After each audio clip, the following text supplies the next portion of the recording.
Okay, let's unpack this. Imagine standing right there at the edge of some centuries-old building. The air feels, well, heavy, with echoes of things long past. You might feel a chill, maybe not just from the cold stone, but like a whisper, something weaving through time. India, it's a place where history isn't just in the books. People believe it's alive, it's breathing, maybe even haunting the ground itself. So today, yeah, we're embarking on a really captivating journey. It's a deep dive into some of India's most compelling stories of the paranormal, the unexplained, and the undeniable impact of belief. Our journey today, it's not just about telling spooky tales, though there might be some chills. It's really an exploration looking at that fascinating overlap between history, folklore, and the supernatural in India. We've pulled together a pretty amazing stack of sources for this. We've got, travel features describing these incredible old forts, really personal accounts of things people swear they experienced. We've also looked at some quite unsettling news reports, unfortunately, that show the darker side of superstition. And even how a new kind of tourism is cropping up around this stuff. We'll go from these huge, eerie old forts to like the really intimate story of a Bollywood legend's home. From weird lights in the desert to some really serious social issues that come from these beliefs. It's quite a mix. Yeah. And what's really illuminating, I think, is how these accounts aren't just isolated incidents. They're threads, right, in this much larger tapestry of culture and how people understand the world. So our mission today isn't just to, list off ghost stories. We want to peel back the layers. Look at the culture, the history, the psychology behind why people believe these things. And also, critically, look at the effects, the real-world impact, which can be, well, sometimes wondrous, sometimes really tragic. We'll be digging into not just what people believe, but why these beliefs have such power, how they get so embedded, and how they show up in tangible ways, from local legends to actual real-world consequences. Absolutely. And hopefully we can offer you a more nuanced picture of this incredibly rich cultural landscape, maybe get you thinking about your own relationship with the unexplained, how these stories hit you. So yeah, settle in. This is going to be fascinating, maybe a bit chilling at times. A journey through India's ethereal realms. Right, so let's start with these incredible structures you see all over India, the forts. These places are just massive, imposing, and they're not just old buildings, are they? They're like custodians of memory, power, ambition, and often, yeah, a lot of tragedy. Their walls have seen so much battles, betrayals, sacrifices. It makes them, well, pretty fertile ground for ghost stories that stick around for centuries. It's like history isn't just remembered there, it feels alive. Sometimes, maybe too alive, hauntingly so. The stones themselves almost feel like they're whispering. That's a great way to put it. These forts were built to last, right? To be these symbols of power. But they also ended up capturing these intense human stories, struggle, suffering, violence. It's almost inevitable, isn't it, that the huge emotions, the dramatic events that happen inside those walls would kind of imprint themselves onto the place, at least in folklore. It creates this powerful feeling, this resonance that people still feel today. They're more than just historical sites. They become these living archives of spectral memory, you could say. And when you talk about haunted forts in India, there's one name that always comes up first. Bangar Fort in Rajasthan. This place has a reputation, and it's not just famous, it's like notoriously India's most haunted site. The scale of its infamy is kind of amazing. Oh, absolutely. Bangar's legend isn't just part of the fort. It pretty much defines it now. The main story, the one everyone tells, is about a curse. From a scorned sorcerer, the legend goes, this sorcerer, Sindhu Savak, he became obsessed with the princess Ratnavati. He tried some kind of magic to win her over. It backfired. She exposed him, and, well, he was condemned to death. As he was dying, full of rage, he cursed the entire fort, everyone in it, doomed them, basically. Said no soul would ever find peace there. Trapped. Okay, and here's where it gets really interesting. Beyond just the old story, there are actual rules there today. Like, official rules. You are strictly, explicitly forbidden from being inside the fort after sunset or before sunrise. It's not just a local rumor. The Archaeological Survey of India, the government body, enforces this. And the things people report, it's classic spooky stuff. Whispers when no one's there, footsteps following you, this heavy feeling like you're being watched. A real sense of dread. Right. And that official ban, it's more than just, a safety precaution. It's a powerful cultural signal. It shows the state itself, which you'd normally think of as dealing in facts and science, kind of. Validating the power of this supernatural legend, doesn't it? It lifts Bangar from just being a local spooky tale to something. State-recognized almost. It cements its status. Connecting that to the bigger picture, it shows how deeply embedded these ideas of curses and misfortune are in cultural memory. This actual rule turns a historic site into a living legend with real-world consequences. The fear is codified, in a way, And the government's stance, even if it's just caution, ends up amplifying the mystery. It solidifies Bongar's top spot in the haunted charts, you could say. It sort of legitimizes the very thing it seems to be managing. Wow. So a sorcerer's curse leads to whispers, footsteps, and an actual government ban. Okay. But what about other reasons for hauntings, like desperate acts for survival? Let's head over to Marengar Fort in Jodhpur, another huge, incredible fort. But the story here, it's about the foundations, something chilling buried within them. Morangar, yeah, it's stunning. Towers over Jodhpur. And the rumor about its construction is grim. The story that persists is that a man, a living person, was sacrificed, buried alive right there in the foundations. And this wasn't supposed to be random cruelty. It was ritualistic. Apparently, it was done to counteract a really severe drought curse that was hitting the area, a threat to the whole city. In older belief systems, especially in dry places like Rajasthan, where water is everything, sometimes people believe these extreme sacrifices were needed to appease gods, lift curses, ensure survival. Fear drove them to extremes. That's intense. Just the sheer desperation, believing you had to do that, bury someone alive for the community. It really speaks to that primal fear of nature, doesn't it? And the unthinkable things people felt they had to do. If that story holds any truth, the energy of that act, you can only imagine how people feel it hangs over the fort. It's not just stone in history then. It's built on this ultimate sacrifice. One life for the survival of many. Exactly. It brings up that ancient theme of sacrifice for appeasement. You see it in so many cultures. The idea that one life, willingly given or, well, cruelly taken, could secure the well-being of the group. It reflects a worldview where cosmic balance needed maintaining, often through really brutal offerings. Whether the story is literally true or more of a powerful folk memory, it definitely adds this layer of solemnity, tragedy, and a sort of chilling vibe to Marangar. It gives it this aura of ancient power built on this terrible cost. You feel it there. Okay, so from community desperation to betrayal within a family, let's go to Shaniwarwada in Pune, another grand historical place, once a seat of great power, but now known for a particularly sad ghost story. A young prince's cries, echoing through time. Shaniwarwada. Yes, it was the opulent center of the Peshwa rulers, and it's widely believed to be haunted by this young prince, Narayan Rao. He was murdered right inside those walls. What makes it so tragic is his age. He was just 16, assassinated brutally in 1773, and the order apparently came from his own uncle and aunt, Raghunath Rao and Anidibai. They wanted power. His last words, they say, were a desperate cry to his uncle, Kaka, Malavachva, which means uncle, save me, a cry people still claim to hear. And the legend gets really specific, doesn't it? Not just a general haunting, but a particular time, a particular sound that makes it even more chilling. They say you hear his cries really clearly on full moon nights. That image, a child's terrified plea for help echoing on a full moon night, it adds this layer of deep sorrow and terror. It's so specific, it feels more real somehow. It does. And it raises that question, what makes this haunting so potent in folklore? Why this specific sound, this timing? Well, the full moon across many cultures is linked to heightened mystical energy, right? A thinning of the veil. So it's a natural fit for ghost stories. And a child's cry. It represents innocence, vulnerability, a life cut short violently. That's universally disturbing. It hits something primal. So Narayan Rao's youth, the brutal way he died, betrayed by family, it makes his spirit seem particularly persistent in the stories. It taps into fears of betrayal, violence against the innocent, that longing for justice that never came. The sheer emotional weight of that event happening right there in the seat of power, it really cements its place in the fort's lore, a powerful symbol of past injustice. From a child's cry to, well, the sounds of battle. Let's move to Jhansi Fort in Uttar Pradesh. This one's tied forever to Rani Lakshmibai, the famous warrior queen. But the haunting here is different. It's about the soldiers. Jhansi Fort, yes. A huge symbol of resistance, bravery, sacrifice. It saw incredibly fierce fighting, especially during the 1857 rebellion. So the belief is that it's haunted by the soldiers who died defending it, defending their queen. But the manifestation isn't usually seen as ghosts. It's heard. People report hearing the sounds of horses galloping, whinnying especially at night, like echoes of cavalry charges, the sounds of battle still playing out. That image. Fallen soldiers still guarding their posts, their last moments replaying. It's incredibly powerful, isn't it? Loyalty, duty, tragedy, all wrapped up. It ties the haunting directly to the fort's history, the violence it saw.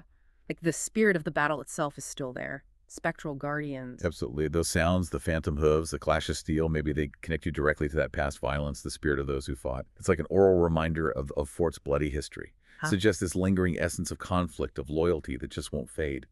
A collective memory almost, expressed through sound. an imprint of battle that never quite disappears. And sticking with that theme of collective haunting, our last fort for this section, Ranthambore Fort, also in Rajasthan. Here, it's not just a few soldiers, but supposedly an entire spectral army.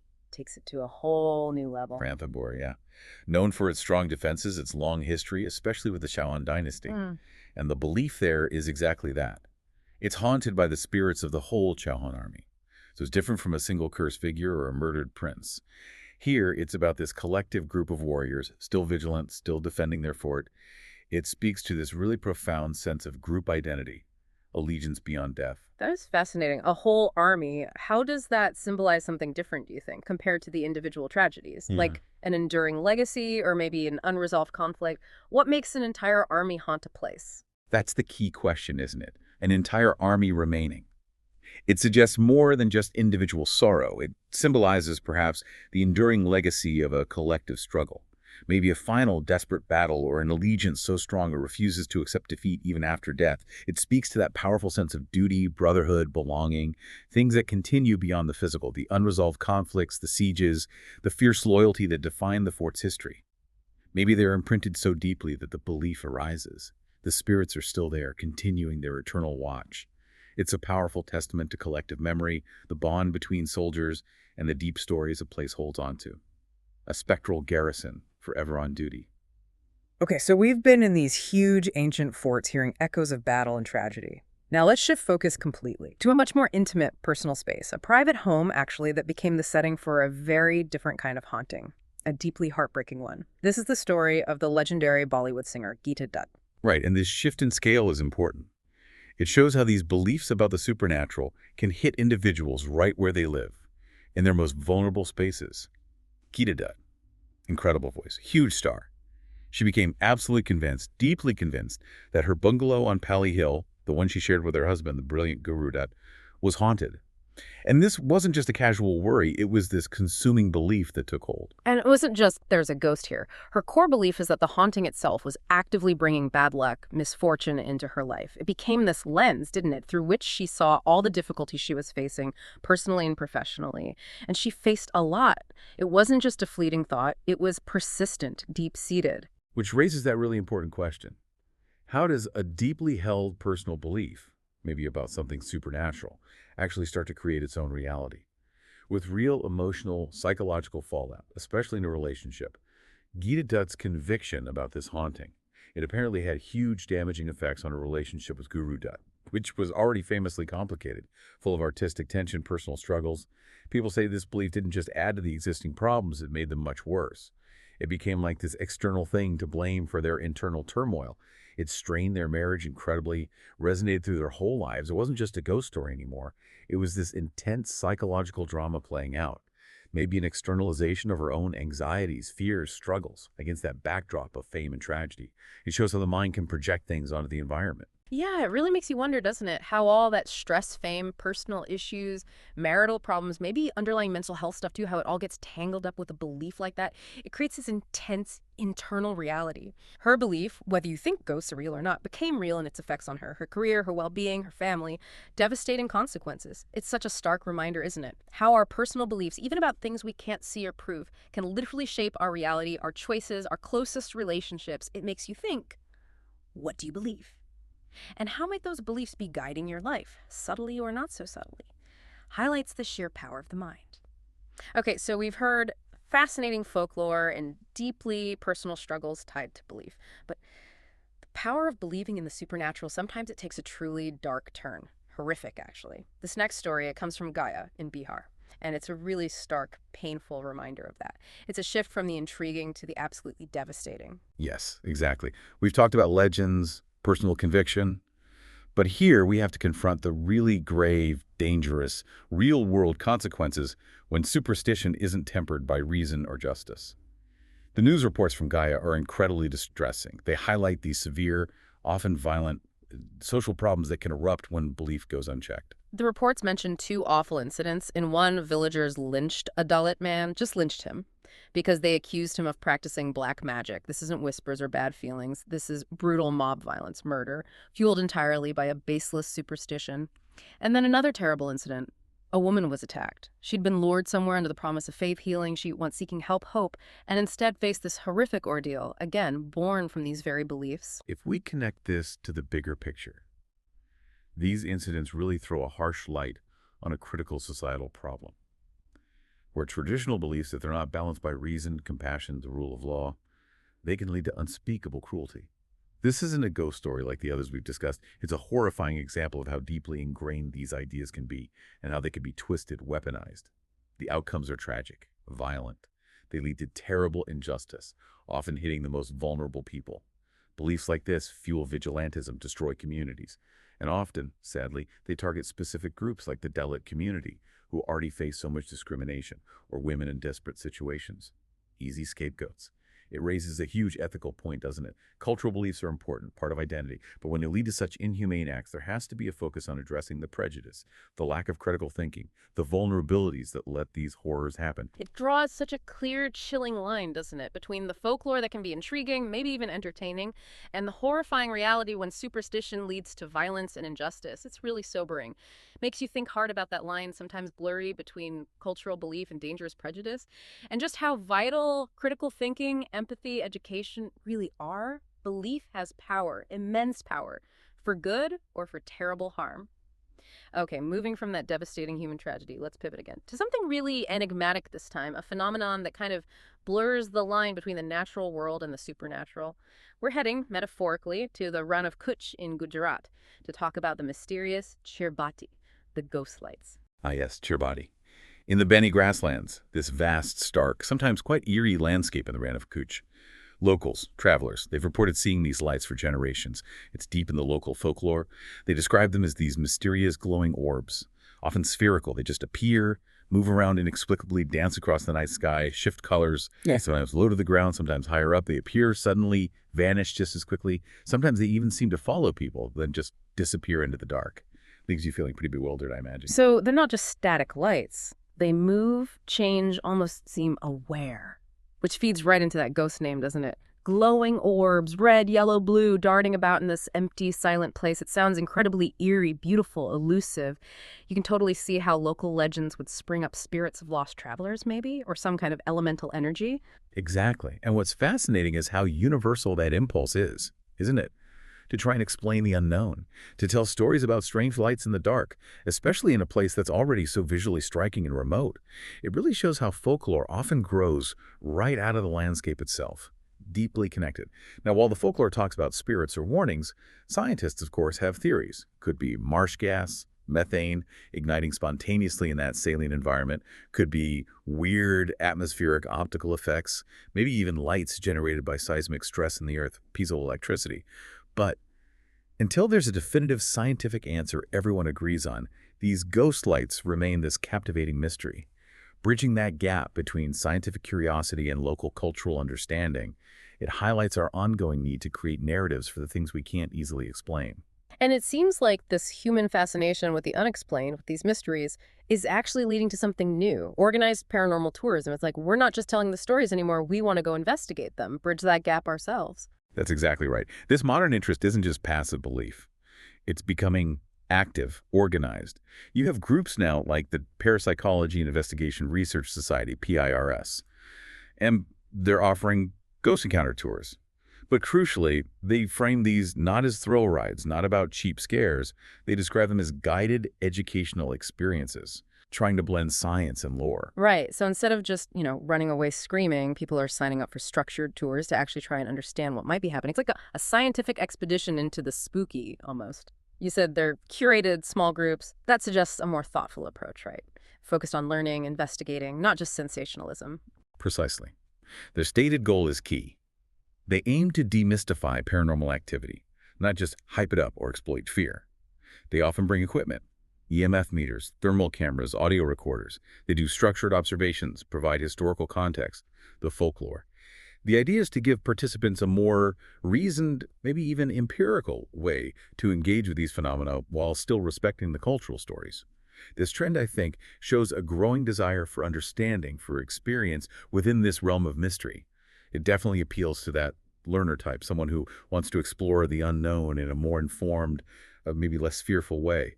It's a really interesting evolution, isn't it? From pure belief, maybe, to this mix of belief, investigation, education, turning old mysteries into a new kind of exploration. And it gives you, the listener, a chance to think about how your own curiosity about the unexplained might be explored, not just through stories, but maybe through seeking understanding. It's about more than just the scare. It's about inquiry. Hashtag tac tac outro. So yeah, connecting this all together, what we've really explored today shows just how deeply these narratives, these stories of the unseen, are woven into India's cultural fabric. It's incredibly complex. They influence everything, don't they? From how we remember history in places like Bangar, Marangar, Shaniwarwada, Jhansi, Ranthambore, all those echoes of curses, sacrifice, tragedy, loyalty. Then we saw the intensely personal side with Geeta Dutt's story, how belief can shape, even break relationships. We faced the really harsh reality in Gaia, where superstition tragically turns into violence and injustice. And then we looked at the natural world blurring with the supernatural in the Chirbati lights, and how that curiosity leads to modern paranormal tourism, trying to blend lore and investigation. It really covers a huge range: wonder, fear, tragedy, inquiry, all deeply human. So what does all this mean for you, listening now, as you think about these stories? Whether it's a whisper you imagine in an old fort, or a personal belief that guides your life, or the shock of hearing about superstition causing harm, or even just a mysterious light in the sky. The stories we tell, and maybe more importantly, the stories we believe about the unseen world, they really do shape our reality, profoundly. They reflect our history, our fears, our hopes, our constant human drive to make sense of things we don't fully understand. So what mysteries are you curious enough to explore further, to look beyond the easy answers? And how might your own beliefs, the ones you hold consciously or maybe unconsciously, be shaping what you find? The deeper you look, you often find those lines between known and unknown, real and perceived. They're much more fluid, more connected, and honestly, far more fascinating than we usually think.